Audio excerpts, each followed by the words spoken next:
Bonjour tout le monde, nous allons vous présenter la laïcité. Qu'est-ce que la laïcité? D'abord, juste ici, vous pouvez apercevoir le bonnet phrygien. Donc la laïcité est basée sur 3 principes. Donc d'abord la liberté de conscience et celle de manifester ses convictions dans les limites du respect de l'ordre public. La séparation des institutions publiques et des organisations religieuses, c'est-à-dire la séparation de l'Église et de l'État.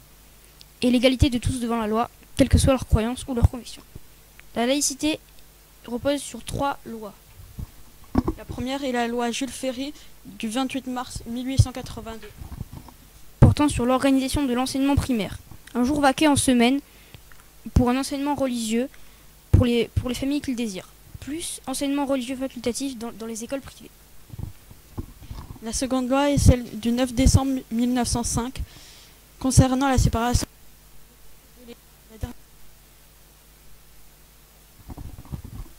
Sur le port de signes ou tenues ostentatoires à l'école, au collège ou au lycée. La charte de la laïcité à l'école.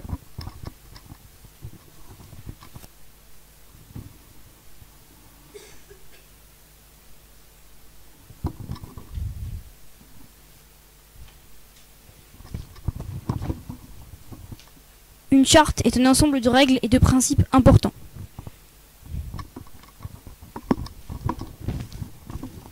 Elle a été créée par l'État pour que l'école fasse partager aux élèves les valeurs de la République.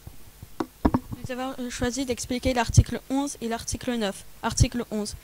Les personnels ont un devoir de stricte neutralité. Ils ne doivent pas manifester leurs convictions, ni politiques ou religieuses, dans l'exercice de leurs fonctions.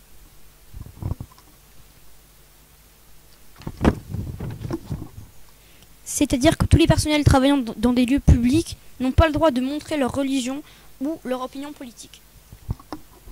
Article 9. La laïcité implique le rejet de toutes les discriminations et de toutes les violences. Garantit l'égalité entre les filles et les garçons et repose sur une culture du respect et de la compréhension de l'autre.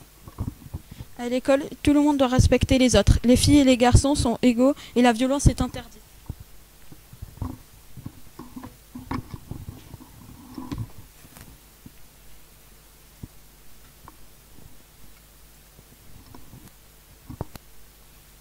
Voici une image faite à partir du mot laïcité et qui représente Marianne, un des symboles de la République française.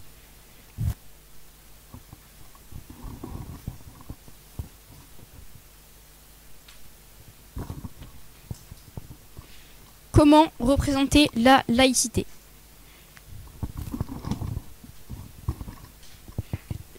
Donc là, c'est l'arbre de la laïcité. Et donc là, vous pouvez apercevoir du coup les mains des élèves. Donc c'est un symbole de leur engagement. C'est comme une signature, voilà. Les mains ont des couleurs différentes avec leurs prénoms qui rappellent la diversité. La carcade tricolore rappelle la révolution de 1789 et la naissance de l'emblème national. Le bonnet frit. C'est un autre rappel de la Révolution française. C'est porté par les sans-culottes, les révolutionnaires, pour montrer qu'ils étaient des hommes libres. Nous avons choisi de présenter Jules Ferry et Aristide Briand.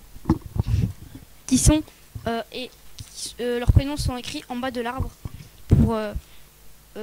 car ce sont les personnes les plus importantes.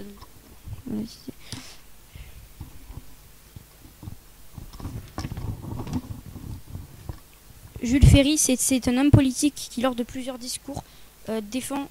non, c'est pas ça. Jules Ferry, c'est un homme politique, voilà, qui en 1882 fait voter la loi sur l'organisation de l'enseignement primaire et qui institue la laïcité des enseignements et la stricte neutralité. Aristide Briand, c'est aussi un homme politique qui portera et fera voter la loi du 9 décembre 1905. Voilà. C'est la fin de notre exposé sur la laïcité. J'espère qu'il vous aura plu. Voilà.